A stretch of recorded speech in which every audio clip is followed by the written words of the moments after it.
Aloha, Nithyananda. I'm going to start with the Sakura Vandanam. Om Nithyananda Paramasivanam Kevalam Jnanamurtim Dvandvatitam Gagana Satisham Tattvamasya Laksham Ekam Nityam Vimalamachalam Sarvadi Sakshi Bhutam Bhavatitam Triganaritam Sakuram Tam Namami. Om Nithyananda Paramashivoham. Om Nithyananda Paramashivoham. Om Nithyananda Paramashivoham. So I decided to do a video on the secrets to karma revealed, and specifically because Swamiji is really hilarious. That's the reason why I enjoy watching his discourses or satsangs, and the way that he presents spirituality is not so uptight or like a straight jacket. There's a lot of people or a lot of content out there, and all of this projected seriousness around spirituality that I really don't appreciate. Because if it's not funny, it's really not worth it. And if one can't explain things simply, then they really truly don't really grasp or understand it. And so I really appreciate the lightheartedness and the very straight way Swamiji shares things. And so yeah, Kala has a new buddy named Mano.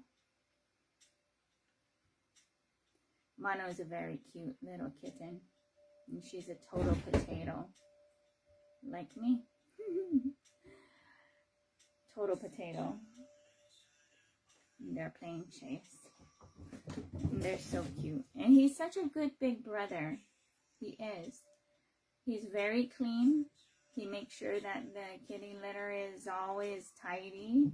It's really interesting. This kitten is extremely... And one could say it's because he got initiation and he attended Paramahamsa level 3 all the way through the last season. And then I'll show you.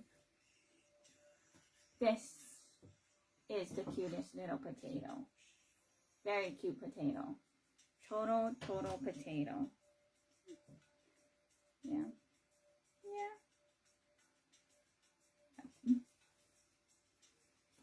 Can't say no to that cute little potato. But it's been very interesting watching them. Mano is attending Paramahamsa level 3 this season. But Kala attended last season. And what's really interesting too is that Mano has white hair tuft as a third eye, like a total flame on her forehead. It is what it is, right? And there's no coincidences, especially with Paramahamsa. But yeah, Kala is such a good big brother. He keeps the cat litter box very tidy. Very tidy. And he does sweeps just to make sure everything's okay. And he totally watches her and plays with her, and they just get along like really cute little buddies. Because she's getting bigger, the wrestling matches get a little more intense, and sometimes I feel like that just watching them, it just feels like my relationship with Swamiji, right? I'm that cute little potato, and he's constantly like watching over, making sure everything's okay, and still playing, you know. But yeah, anyway, getting back to that satsang. This satsang in particular is very hilarious. Oh, here she is. Yeah. So maybe a close-up. Can you see the white tuft in her hair? Yeah, you've got a third eye. Already marked there. Okay.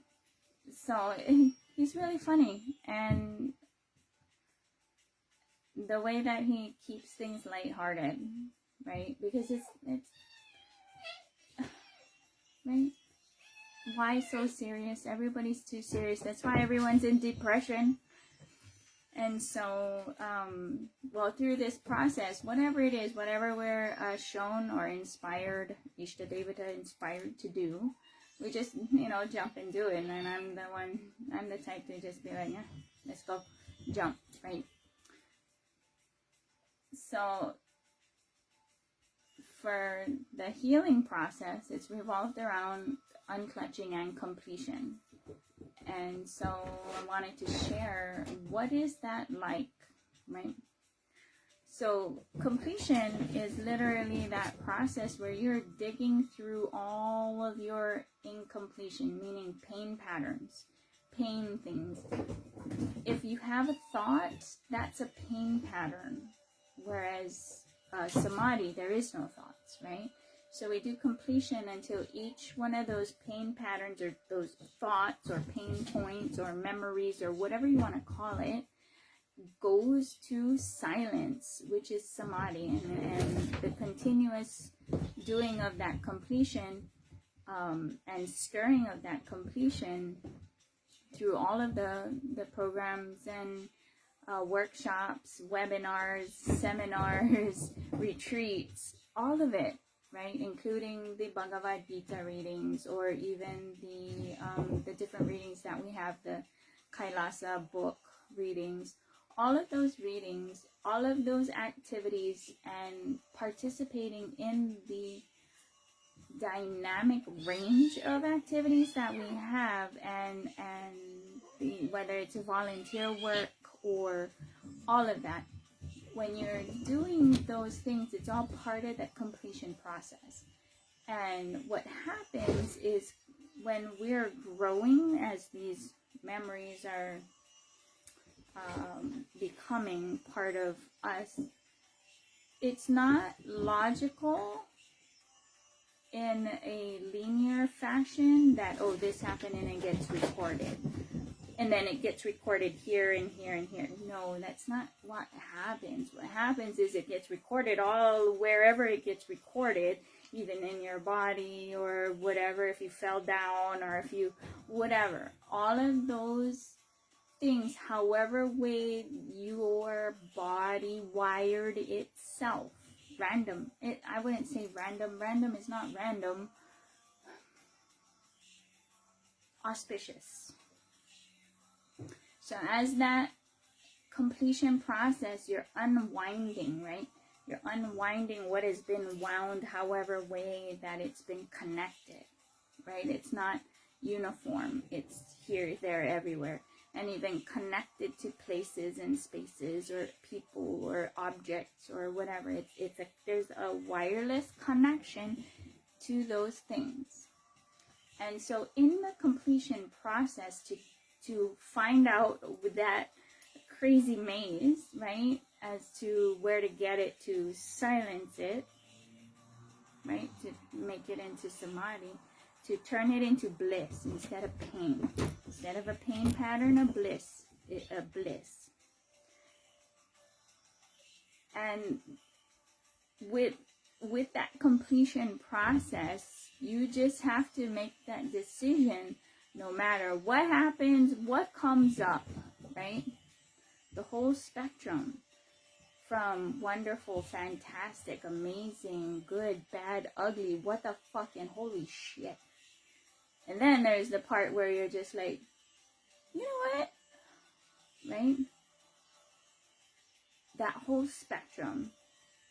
The thing is when you have that stability and you make the decision for that commitment to stick to guru. Whatever guru you choose, I choose Swamiji, right? But whatever guru you choose to hold on to through that process, because it's a healing, maturing process, right? Your maturing process. All of those things get flipped, right? When it gets flipped to silence or samadhi or to bliss,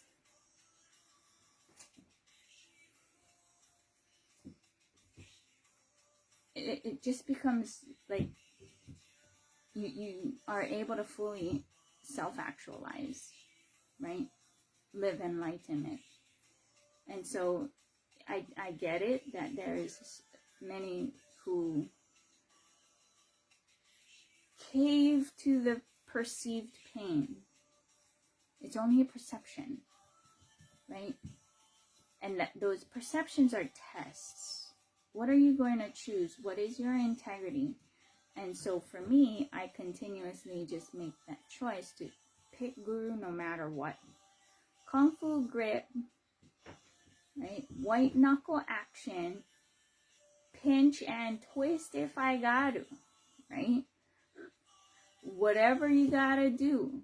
If you're at the end of your rope, you tie a knot and you hold on, right? Whatever it is, because that full range of emotion or whatever has to get removed out of that emotional body, and that's what's happening. So when you go through that, no matter what, things become okay, because Paramahamsa gave you both those perceptions, and sometimes it's like complete opposite perceptions of the same thing, sometimes at the same time, continuously sometimes. But that's just to help you realize to just simply unclutch, because he gave both. It's his, that's not mine, it's not yours, it's his or Maya's or whoever, whatever, however you want to give it at that moment to remain as Shiva, right? Whether it's Om Namah Shivaya, Shivoham, or Shiva. The Om Namah Shivaya is there's Shiva, there's you. I give it to you. There's Shivoham, where we are oneness, but there's still a gap. Or you can just be like Shiva, it's all yours, it's not mine. And just be blissful and smile through the experience. And at some point, you'll begin to realize the truth that pain and suffering doesn't exist. It doesn't exist at all.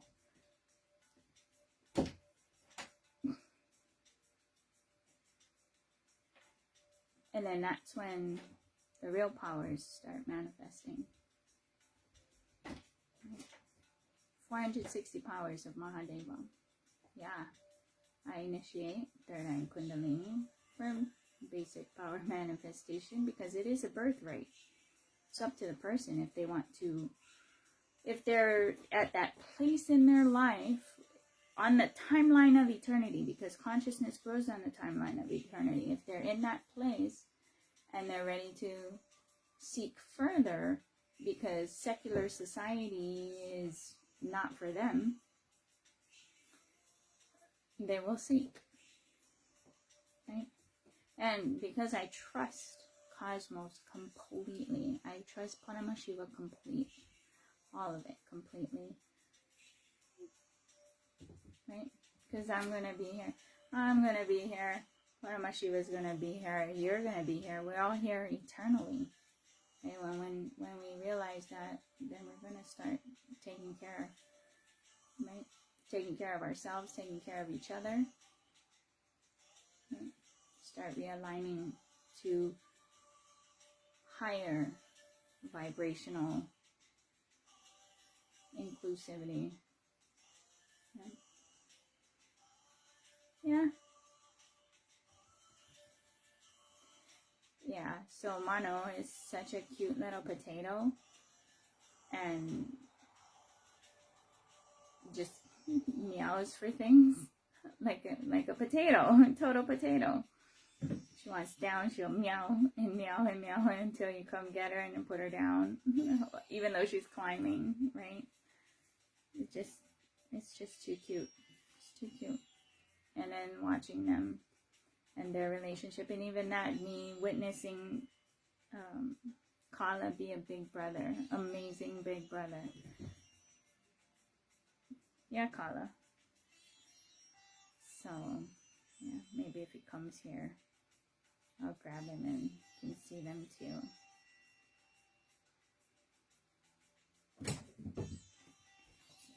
Grab you. Yeah. So, this is Kala. Mano. Okay. Okay, you guys want to play some more? Alright. Yeah, I know it's late night.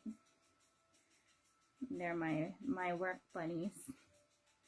Keep me company. Kala actually is my brother's kitten.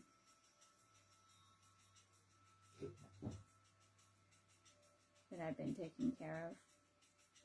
And got Mano because he needs a buddy. Always one baby is not good. Always have at least two. If not more. More the merrier. Have longer tables. Right? And heirloom fruit trees. Those are things worth handing down the stability, security, and stability. Oh. Yeah, we're done. Yeah. And I do recommend watching that video, Secrets of Karma Revealed. It's a very, very, it just kind of takes the lid off of the whole mystery on karma. Keeps it very simple and very, very entertaining to listen to over and over and over again. Over and over and over again. So, yeah. I hope you watch it. Yeah, I'm done. Aloha. Nithyananda.